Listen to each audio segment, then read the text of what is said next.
Jessica. Mr. President, there's a report that your Director of National Intelligence has ordered a broad review. This is regards the Boston marathon bombing.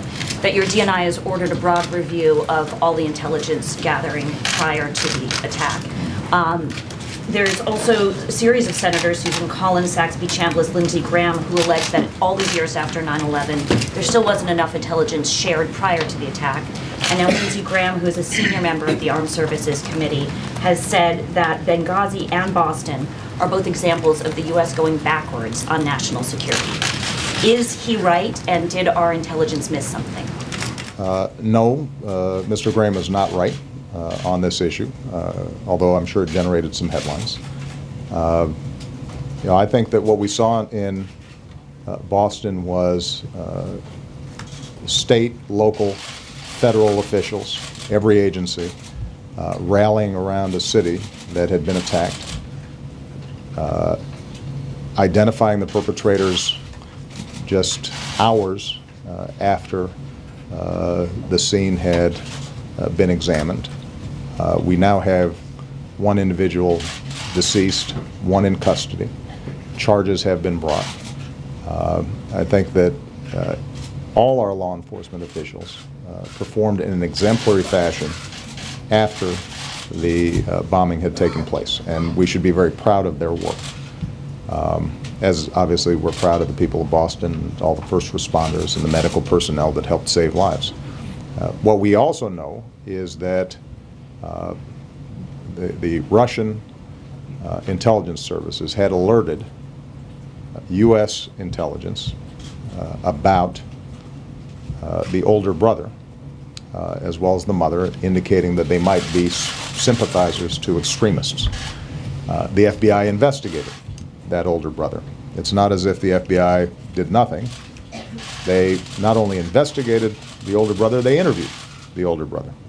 They concluded that there were no signs that he was engaging in extremist activity. So that much we know. And the question then is, was there something that happened that triggered radicalization and an actual decision by the brother to engage in the attack the tragic attack we actually saw in Boston? And are there additional things that could have been done in that interim that might have prevented it? Now, what Director Clapper's doing is standard procedure around here, which is when an event like this happens, we want to go back and we want to review every step that was taken. We want to leave no stone unturned. We want to see, is there in fact additional protocols and procedures that could be put in place that would further improve and enhance our ability to detect a potential attack. And we won't know that until that review is completed. We won't know that until the investigation of the actual crime is fully completed, and that's still ongoing. But what I can say is that based on what I've seen so far, the FBI performed its duties. Department of Homeland Security did what it was supposed to be doing.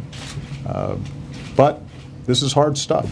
And I've said for quite some time that because of the pressure that we put on Al-Qaeda core, because of the pressure that we put on these networks that are well-financed and more sophisticated and can engage in and project transnational threats against the United States, one of the dangers that we now face are self-radicalized individuals who are already here in the United States. In some cases may not be part of any kind of network, but because of whatever warped, twisted ideas they may have, may decide to carry out an attack. And those are in some ways more difficult to prevent. And so what I've done for months now is to indicate to our entire counterterrorism team what more can we do on that threat that is looming on the horizon. Are there more things that we can do, whether it's engaging with communities where there's a potential for self-radicalization of this sort is there work that can be done in terms of detection. But all of this has to be done in the context of our laws, due process, and so part of what Director Clapper's doing then is going to be to see if we can determine any lessons learned from what happened. Are you getting all the intelligence and information you need from the Russians? And should Americans be worried when they go to big public events now? The Russians have been very cooperative with us since the Boston bombing. Obviously, old habits die hard. There's still suspicions, sometimes between our intelligence and law enforcement agencies that date back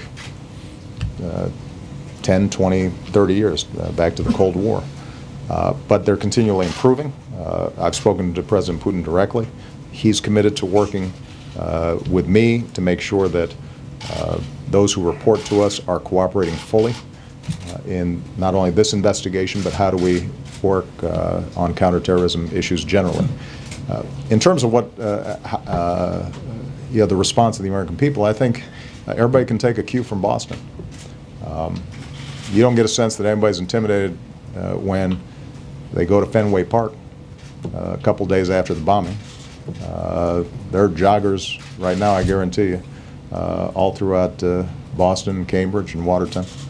And I think one of the things that I've been most proud of in watching the country's response to the terrible tragedy there is a sense of resilience and toughness, and we're not going to be intimidated. We are going to live our lives. And people, I think, understand that we've got to do everything we can to prevent these kinds of attacks from taking place. But people also understand, in the same way they understand after a shooting in Aurora or Newtown or Virginia Tech, or after the foiled attempts in Times Square or in Detroit, that we're not going to stop living our lives because warped, twisted individuals try to intimidate us. We're going to do what we do, which is go to work, raise our kids, go to ball games, run in marathons, and at the same time, we're going to make sure that everybody's cooperating and is vigilant and doing everything we can without being naive to try to prevent these attacks from happening in the future.